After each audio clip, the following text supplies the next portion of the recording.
Welcome to UFO 50. I am Rogue Dubs.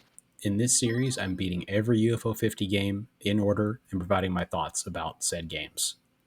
Today's video concerns the second game in the collection, Bug Hunter. From the launch screen, Bug Hunter already differs from Barbuda in that we're given a bit of context and backstory for the game.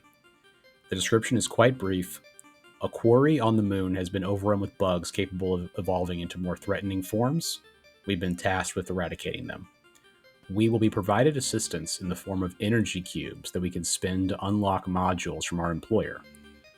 Also, the energy cubes explode, but surely that's just something they legally have to tell us and won't come up, right? The explanation is straightforward and tells you everything you need to know before you even load into the game, which is great.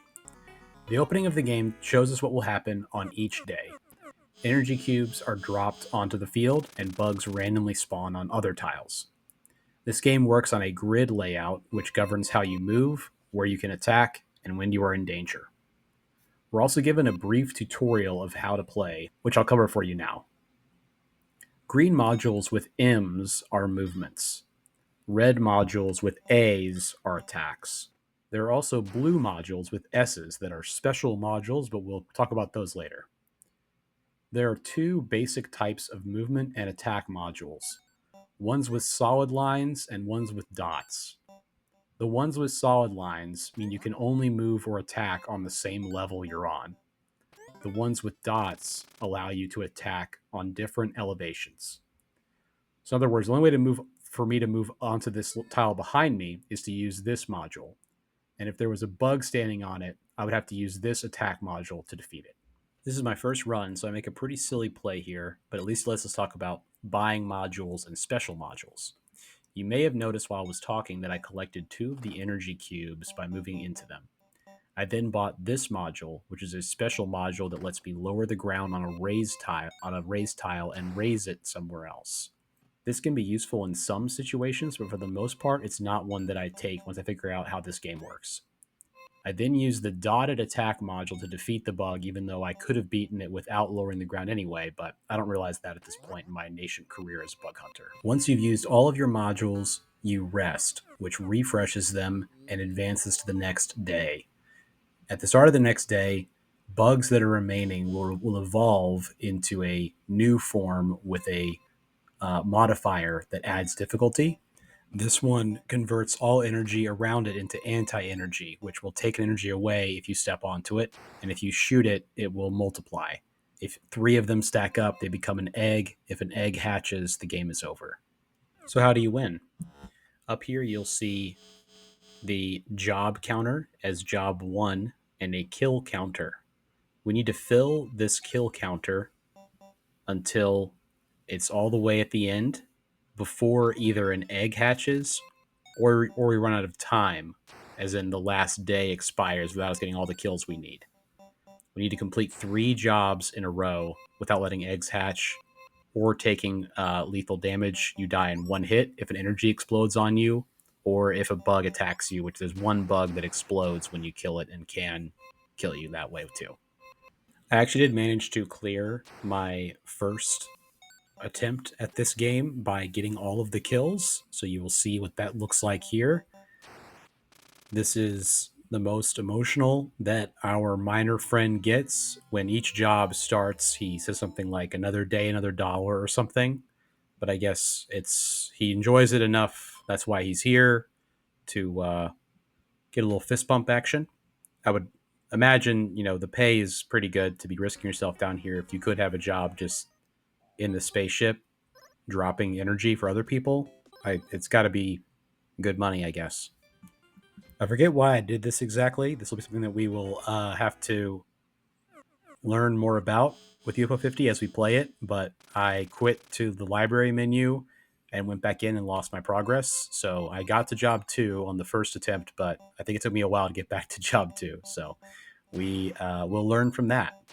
So don't do what I did. Keep going on your run. Don't go back to the library. It doesn't save. I want to discuss in this clip how much I like the designs of a lot of the bugs, especially this one. Love the little mustache, or the big mustache, as it were. In this clip also, you will see one of the ways you can die. Actually, 2 of them are here. If I let this egg go, it will hatch and I'll lose. I choose to shoot the energy to see what happens. It does blow me up, and I do die. Talking a little bit about the design of this game, I would be remiss if I didn't mention the similarities I see with this and Helldivers 2. The fact that you are fighting off a horde of monsters by ordering modules from an orbital spaceship that drops energy for you. Uh, there's also some obvious, Starship Troopers influence, which is Helldivers influence as well. The colors of the modules are also very similar to how Helldivers 2 looks. They were launched in the same year. I don't think it's really an homage to Helldivers, but I think it's fair to say they were both inspired by Starship Troopers. And the design of a lot of the modules really hammers that home. There's one that lets you raise all of the occupied terrain, and then you attack all of the occupied terrain if you're lucky enough to have that one too.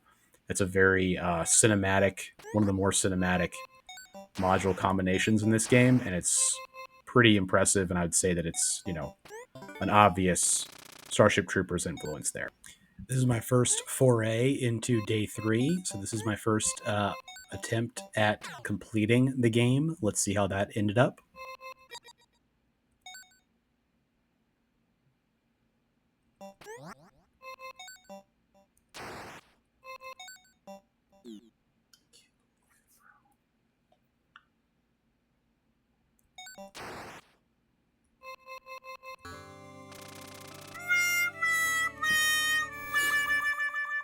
It's probably time to talk about the difficulty of Bug Hunter.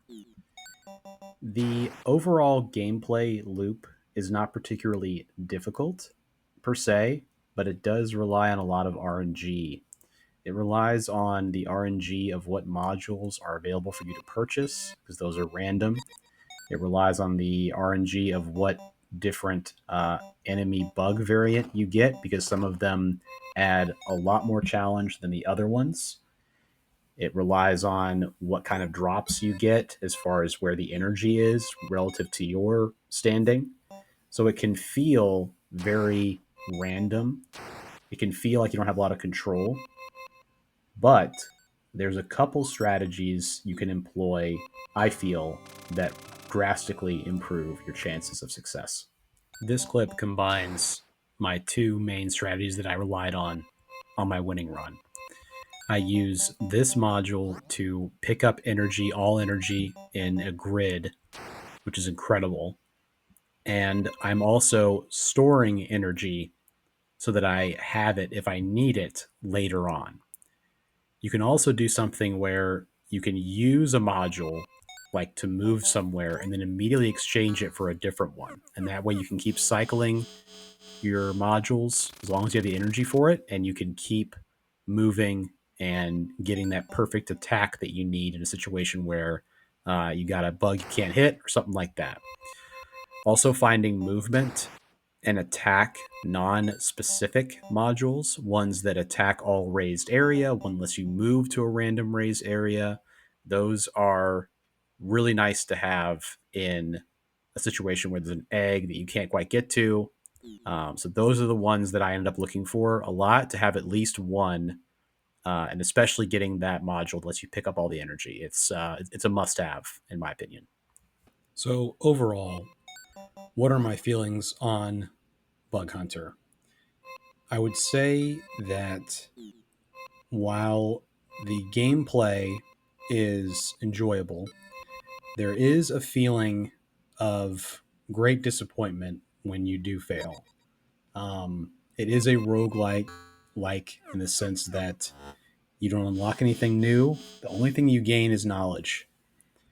So at a certain point, it feels like you know enough about the game and you know how to deal with all the different evolution types. You just need to get your modules that help you win. So losing feels very bad because it feels like it wasn't your fault a lot of the time. But when it all does come together, it does feel pretty great. And when you're really clicking and you have a good set of module combinations and you're getting a lot of energy, it can be a really fun time. So that is 2 down, 48 to go. Excited to see what's next in our adventure here with UFO 50. Make sure you're subscribed to the channel if you haven't already. Like this video if you enjoyed it or learned something or thought about picking up the game yourself. Let me know in the comments what you think of Bug Hunter and UFO 50 in general. And I'll see you guys next time. All right, bye.